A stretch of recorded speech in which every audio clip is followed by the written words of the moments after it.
ஸ்ரீமதே ராமானுஜாய நமக. ஸ்ரீமதே நிகமாந்த மகாதேசிகாய நமக.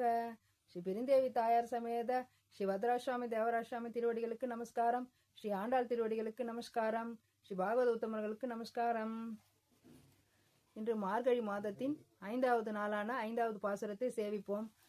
மாயனை மண்ணு வடமதுரை மைந்தனை தூய பெருநீர் யமுனை துறைவனை ஆயர் குலத்தினில் தோன்றும் மணி விளக்கை தாயை குடல் விளக்கம் செய்த தாமோதரனை தூயோமாய் வந்து நாம் தூமலர் தூவி தொழுது வாயினால் பாடி மனத்தினால் சிந்திக்க போய பிழையும் புகுதருவான் நின்றனவும் தீயினில் தூசாகும் செப்பேலோர் எம்பாவாய்.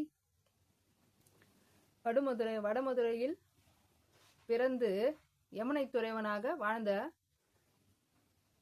கிருஷ்ணனை பற்றி பாடுவதாக இப்பாசனம் அமைந்துள்ளது. இப்பொழுது சரித்திரத்துக்கு வருவோம்.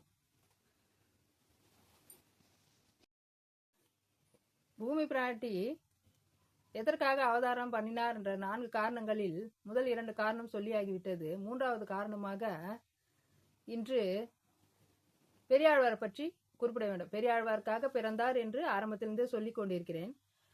அதனுடைய எதற்காக பெரியாழ்வாருக்கு மகளாக பிறந்தார் என்ற காரணத்தை சொல்ல விழைகிறேன். அதனால பெரியாழ்வார் அதாவது விஷ்ணு சித்தரினுடைய இயற்பெயர் அவருடைய இயற்பெயர் விஷ்ணு சித்தர்.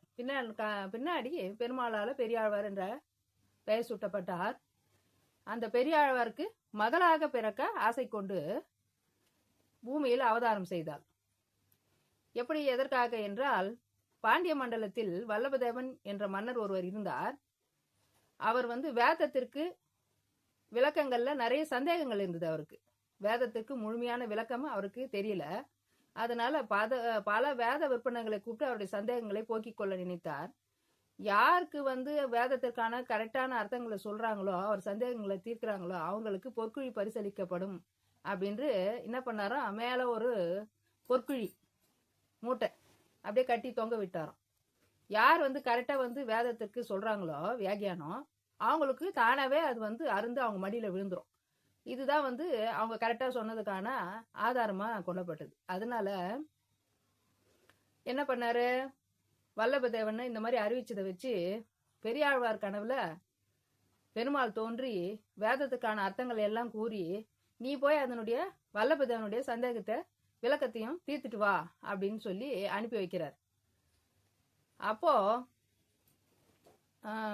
வராரு பெரியாழ்வாரு, வேதத்திற்கான அர்த்தங்களையும் கூறுறாரு, அவருடைய சந்தேகத்தை போக்குறாரு. அவர் மடியில பொற்குழி அறந்து விழுந்தது. பொற்குழின்னா என்ன, அந்த காலத்துல பொற்காசுகள் சொல்லுவாங்க இல்லையா, அதுனா பொற்குழி அறந்து அவருடைய பாதத்துல விழுந்தது. கரெக்டா வேதத்திற்கான அர்த்தம் சொல்லிட்டாருன்னு சொல்லிட்டு என்ன பண்ணாராம், வல்லபதேவன் அவர் பெரிய யானையில ஏத்தி ராஜ உபச்சாரத்தோட வீதி விழா கொண்டு வந்தார். இத பார்த்த பெருமாள் என்ன பண்ணாரு அப்படின்றத நாளை சரித்திரத்துல பார்ப்போம்.